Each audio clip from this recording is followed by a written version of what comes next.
20 سال پہلے جب امریکہ آیا تھا نا افغانستان، اس وقت کہا تھا کہ یہ آپریشن اس کا حل نہیں ہے، افغانستان کو امریکہ کو جانا پڑے گا، اور وہ سپر پاور ہو کے وہاں سے نکلا ہے۔ اور اب تو خیر آپ کیسے چیزوں کو آگے لے کر چلیں گے، اب تو جو ایک امریکی حمایت حاصل کرنے کی کوشش کی جا رہی تھی نا، وہ حمایت بھی اب آپ کو نہیں ملے گی، کیونکہ جو براہ راست مذاکرات ہو رہے ہیں اس میں اگر وہ پیس ہو گیا تو آپ کے تھرو وہاں پر کیوں جو جنگ ہے وہ چھڑی جائے گی۔ تو یہ ایک بہت بڑی ڈیولپمنٹ ہے، ایک بہت بڑا عمران خان صاحب کا جو موقف تھا جی، اس کو پذیرائی ملی ہے امریکہ کے بعد اب یورپ سے بھی۔ اور پھر اوپر سے کیا ہو رہا ہے جی کہ یہ ایک عالمی جو دباؤ بڑھ رہا ہے، اس کے نتیجے میں جی اب خبر یہ آئی ہے کہ محمود خان اچکزئی، ان کے ذریعے عمران خان صاحب سے جو NRO ہے وہ لیا جائے گا۔ یہ انصار عباسی صاحب ہیں، یہ جرنلسٹ ہیں جی، انہوں نے یہ خبر کی ہے، اور یہ کیا کہتے ہیں یہ ذرا سنیے گا۔ عمران خان اسٹیبلشمنٹ کے ساتھ محاذ آرائی کا خاتمہ، پاکستان تحریک انصاف کا اتحادیوں سے رابطہ، محمود اچکزئی سے کہا گیا ہے کہ وہ عمران خان کو قائل کریں کہ وہ ماحول کو ٹھنڈا کرنے میں کردار ادا کریں۔ اب یہ الفاظوں پر غور کیجیے گا، محمود اچکزئی سے کہا گیا ہے، کس نے؟ طاقتوروں نے، کہ عمران خان صاحب کو آپ قائل کریں اور ماحول کو ٹھنڈا کریں، یعنی کہ جو ایکسٹریم لیول کے اوپر اس وقت ہمارے آپس جو معاملات چلے گئے ہیں، یہ عمران خان صاحب سے کہیں اس کو ٹھنڈا ہونے دیں، اور اس کے نتیجے میں آپ کی رہائی بھی ہو جائے گی، پارٹی بھی جو ہے وہ آپ کی ریلیکس ہو جائے گی، آپ کو اجازت بھی مل جائے گی، لیکن اس کے بدلے میں آپ ماحول کو ٹھنڈا کریں، اور آپ یہ نہیں کریں گے کہ آ کر اقتدار میں پھر جو ہے وہ ہم سے آپ ہمارے اوپر ہاتھ ڈالیں گے۔ مطلب بیسک پیچھے مقصد یہی ہے۔ تو کیا جی عمران خان صاحب کی یاد ستانے لگ گئی ہے؟ کیونکہ عمران خان تو ڈٹا ہوا ہے، اور عمران خان جو ہے وہ کسی صورت پیچھے ہٹ نہیں رہا، قوم جو ہے وہ اس کے ساتھ کھڑی ہوئی ہے، اور اب جی محمود اچکزئی کے ذریعے NRO لینے کی کوشش ہے۔ اب محمود اچکزئی کے حوالے سے بھی بتاتا چلوں، عمران خان صاحب نے کچھ دن پہلے ان کی تعریف بھی کی اور ان کے فیصلے کی بھی حمایت کی، جو سلامتی کمیٹی اجلاس میں نہ جانے کا فیصلہ تھا۔ PTI کی قیادت تو ڈیسائیڈ کر چکی ہوئی تھی جی کہ ٹھیک ہے ہم جاتے ہیں، لیکن سوشل میڈیا کے پریشر کے بعد پھر ان کو پیچھے ہٹنا پڑا، اور محمود اچکزئی نے یہ جو اناؤنسمنٹ ہے وہ کی۔ تو ایک طرح سے گڈ بکس میں عمران خان صاحب کے یہ آئے محمود اچکزئی، اور عمران خان صاحب نے ان کے فیصلے کی بھی حمایت کی اور کہا جی کہ اچھا فیصلہ انہوں نے کیا وہاں پر نہ جا کر۔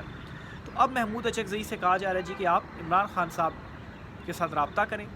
اور عمران خان صاحب کو ٹھنڈا کرنے کی کوشش کریں۔ تو عمران خان صاحب نے ایک بات کہہ دی ہوئی ہے، NRO جو ہے وہ کسی صورت نہیں ملے گا، جو میری ذات کے اوپر جو کچھ آپ نے کیا اس کی معافی مل جائے گی، لیکن یہ نہیں ہوگا کہ میں NRO دے دوں یا اپنی حقیقی آزادی سے پیچھے ہٹ جاؤں۔ آپ کو بیرکوں میں واپس جانا پڑے گا، اور جمہوریت بحال کرنی پڑے گی، مینڈیٹ واپس کرنا پڑے گا، اور یہ جو منتخب رجیم ہے اس کو ریورس ہونا ہی ہونا پڑے گا، اور پھر اس کے بعد ان کا جو احتساب ہے وہ بھی ہوگا۔ تو یہ جی ایک بہت جو بڑی ڈیولپمنٹ ہے جی وہ ہوئی ہے، اور محمود اچکزئی کے ذریعے یہ جو رابطہ ہے جی وہ اب کیا جائے گا۔ پھر اسی طرح سے رانا ثناء اللہ جو ہیں،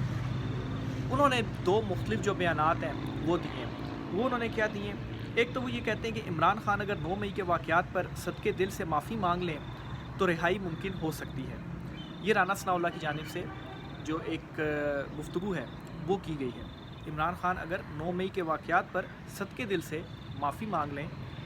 تو رہائی ممکن ہو سکتی ہے، یعنی کہ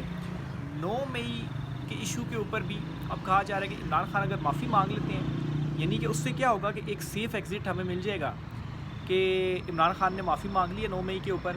اور اس وجہ سے عمران خان نے ڈیل کر لیا اور اس کی جو رہائی ہے وہ ممکن ہو گئی ہے۔ تو عمران خان کہتے ہیں کہ ہم نے کچھ کیا ہی نہیں، تو معافی میں کس بات کی مانگوں؟ آپ جوڈیشل کمیشن بنا لیں، صاف شفاف تحقیقات کریں، جو ذمہ داران ہیں جو کچھ ثابت ہوگا اس قانون کے مطابق آپ جو کارروائی ہے وہ ٹھیک ہے آپ کر لیں، معافی کس چیز کی؟ لیکن یہ کیوں کہا جا رہا ہے عمران خان صاحب سے بھئی کچھ ہمیں بھی تو سیف ایگزٹ ملے، ہم بھی تو کوئی اپنی ساکھ کو بحال کریں، لیکن عوام کو سب کچھ معلوم ہے، اور عمران خان اس معاملے کے اوپر کبھی جو NRO ہے وہ نہیں دیں گے۔ پھر ایک اور بیان بھی دیتے ہیں جی رانا ثناء اللہ، وہ کہتے ہیں جی کہ اگر آپ چاہتے ہیں کہ عمران خان کی پے رول پر رہائی ہو اور تمام پارٹیز مل بیٹھ کر کوئی فیصلہ کریں تو ٹھیک ہے، ہم اس کے اوپر تیار ہیں، آپ درخواست دے دیں۔ PTI والوں کو کہہ رہے ہیں کہ درخواست دے دیں کہ عمران خان کی پے رول پر رہائی کر دیں، میں بھی وزیر اعظم سے کہوں گا کہ یہ درخواست ایکسیپٹ کر لی جائے۔ اب آپ کو یاد ہوگا کہ ایک مرتبہ پہلے جب حکومت اور PTI کی کمیٹیاں بیٹھی تھیں مذاکرات کرنے کے لیے، تب بھی یہ ریٹرن میں مانگ رہے تھے اور مذاکرات کو آگے بڑھا نہیں رہے تھے، اور مقصد اس کے پیچھے کیا تھا جی؟ ریٹرن میں دیں گے اور ہم جا کر کہیں گے دیکھو عمران خان نے NRO مانگ لیا، اور اسے اپنے لیے یوز کریں گے۔ تو عمران خان پہلے ان مذاکرات میں بھی کہہ رہے تھے کہ یہ مذاکرات صرف ڈرامہ ہے، لیکن عمران خان نے مذاکرات کر کے ان کو پہلے ایکسپوز کیا اور پھر مذاکرات کو جو ہے وہ ختم کیا۔ تو اب یہ جو بات کر رہے ہیں، تو پہلے عمران خان آپ کی باتوں میں نہیں آئے، آپ کی سازش میں نہیں آئے، تو اب عمران خان کیسے آئیں گے؟ بہرحال جی، عمران خان صاحب سے اب جو عالمی کچھ ڈیولپمنٹس ہو رہی ہیں اور ملکی جو حالات جس طرح سے تبدیل ہو رہے ہیں، پریشر بڑھتا جا رہا ہے، معیشت سنبھلی نہیں جا رہی، تباہی کی طرف چیزیں جا رہی ہیں، دہشت گردی جو ہے وہ بڑھ رہی ہے، تو تقسیم کی طرف جو ہے وہ چیزیں جا رہی ہیں، تو سب کو متحد رکھنے کا اس وقت جو واحد ایک طریقہ ہے وہ عمران خان ہی ہے، کیونکہ عمران خان کے ساتھ اس وقت ساری قوم کھڑی ہوئی ہے، چاروں صوبے بھی کھڑے ہوئے ہیں، گلگت بلتستان بھی کھڑا ہوا ہے اور آزاد کشمیر بھی کھڑا ہوا ہے، اور وہاں سے عمران خان کو سپورٹ حاصل ہے عوام سے، چاروں صوبوں سے اور جی بی سے اور آزاد کشمیر سے بھی۔ لیکن اس وقت اگر آپ اپنے حوالے سے گراؤنڈ پر جا کر ماحول چیک کریں نا، تو عوام کے دلوں میں آپ کے لیے نفرت ہے۔ دوسری خبر جو آپ کے ساتھ شیئر کرنی ہے جی، ایک تو یہ بی بی سی کی جانب سے جو رپورٹ ہے وہ کی گئی ہے کہ انہیں کوئی 13 جو نامعلوم قبریں ہیں وہ ملی ہیں، اور اس حوالے سے یہ کہا جا رہا ہے جی کہ وہ ابھی ہی جو قبریں ہیں وہ یعنی کہ 1-2 دن کی شاید ہوں گی اور وہ کھودی گئی ہیں، وہ قبریں جو ہے وہ کہاں سے ہیں اور وہ نامعلوم لوگ کون ہیں جن کو وہاں پر دفنایا گیا۔ اب اس کے حوالے سے مختلف چیزیں ازیوم کی جا رہی ہیں، کسی کے پاس کچھ کنفرم تو نہیں ہے، لیکن ان ازیوم کی ہوئی چیزوں کے اوپر ہم نہیں جاتے، لیکن یہ ایک سٹوری ہے۔ اور پھر اس چیز کو آپ جوڑ کر دیکھیں کہ بلوچستان میں کل رات کے کیا کیا گیا، یعنی کہ سب سے پہلے یہ ہوا ہے جی کہ وہاں پر احتجاج کیا جا رہا تھا لاپتہ افراد سے ریلیٹڈ، اور وہاں پر جس طریقے سے فائر کیے گئے اور وہاں پر کچھ شہادتیں بھی ہوئیں اور کچھ لوگ جو ہیں وہ زخمی بھی ہوئے۔ اب وہ جو جنازے تھے ان کی جو فیملیز تھی اور دیگر لوگ تھے وہ دوبارہ سے رکھ کر بیٹھے اور انہوں نے احتجاج کیا، اور احتجاج میں انہوں نے کیا کہا جی کہ جو وہاں پولیس کے افسران ہیں اور جو وزیر اعلیٰ ہیں بلوچستان، وہ پہلے تو ان کے اپنے عہدوں سے ہٹایا جائے اور اس کے اوپر انکوائری وغیرہ ساری ہونی چاہیے، اور ہمارے جو لوگ آپ نے لاپتہ کیے ہوئے ان کو آپ واپس دیں، یہ ان کے مطالبات ہیں۔ تو وہ جو جنازے رکھے گئے اور احتجاج کیا گیا، تو تب ان جنازوں کے وہاں پر بھی جو تھا سیکیورٹی والے، ان کو ہٹایا زبردستی، اور مہرنگ بلوچ جو ہیں وہ بھی وہاں پر تھیں، ان کو بھی اریسٹ کر کے لے گئے۔ اب اس کے بعد ان کا پتہ نہیں ہے کہ وہ کہاں پر ہیں، اریسٹ کیا ہے، اغوا کیا ہے، کیا ہوا ان کے ساتھ۔ تو جب ملک کے اندر جو صورتحال ہے وہ ایک تو تباہی کی طرف جا رہی ہے، بلوچستان میں حالات دن بہ دن بگڑتے جا رہے ہیں، دوسری طرف کے پی کی صورتحال بھی بگڑتی جا رہی ہے، پنجاب کی صورتحال بھی کوئی آپ عوامی رائے لیں نا ذرا گراؤنڈ کے اوپر جا کر، تو آپ کے حوالے سے لوگوں کے دلوں میں نفرت ہے۔ تو یہ جو حالات خراب ہو رہے ہیں، یہ اس میں مزید طاقت کا جو استعمال ہے وہ کیا جا رہا ہے، جس کی وجہ سے حالات سنبھلے مزید جو ہے وہ بگڑتے جا رہے ہیں۔ تو اب وہ جو کوئٹہ کے اندر پھر سے لوگ جو ہیں وہ آ کر بیٹھے ہیں، انہوں نے ہڑتال کی ہے، شٹر ڈاؤن، اور پھر سے جو احتجاج ہے وہ کر رہے ہیں، اور وہ اپنے ان کے جو مطالبات ہیں جی وہ کہہ رہی ہیں ہمارے مطالبات پورے کیے جائیں۔ اور دوسری طرف ایک طرف تو طاقت کا استعمال کیا جا رہا ہے ان کے اگینسٹ، اور دوسری طرف یہ کیا جا رہا ہے کہ جو جعفر ٹرین والا سانحہ ہوا ہے، اس سانحے کے بعد ابھی تک جعفر ٹرین جو ہے وہ دوبارہ سے بحال نہیں کی گئی، یعنی کہ یہ کوئٹہ اور کراچی اور کافی شہروں کو جو ہے یہ ملاتی ہے، اور یہ کافی لمبا اس کا روٹ ہوتا ہے، بہت سارے لوگ سفر بھی کرتے ہیں۔ چلیں فی الحال ہم یہ نہیں کہتے کہ لوگ چلیں کوئی الٹرنیٹ وے یوز کر لیں گے، بس یوز کر لیں گے، گاڑیاں یوز کر لیں گے سفر کے لیے، لیکن یہاں پر سوال یہ ہے کہ 2 ہفتے تقریباً ہو گئے ہیں، ابھی تک یہ جو ٹرین ہے یہ بحال کیوں نہیں کی گئی، یعنی کہ ابھی تک آپ نے وہاں کی جو ایک جو سیکیورٹی ہے، ایک اپنی جو رٹ ہے وہ آپ قائم نہیں کر سکے، حالانکہ یہاں سے کچھ صحافی ہیلی کاپٹر کے اندر وہاں پر لے جائے گئے اور کہا گیا جی کہ ہم نے پورا جو کنٹرول ہے وہ وہاں کا سنبھال لیا ہے، اور دیکھیں جی یہ صحافی جو ہے وہ رپورٹ بھی کر رہے ہیں کہ دہشت گرد جو تھے ان کو مار دیا گیا اور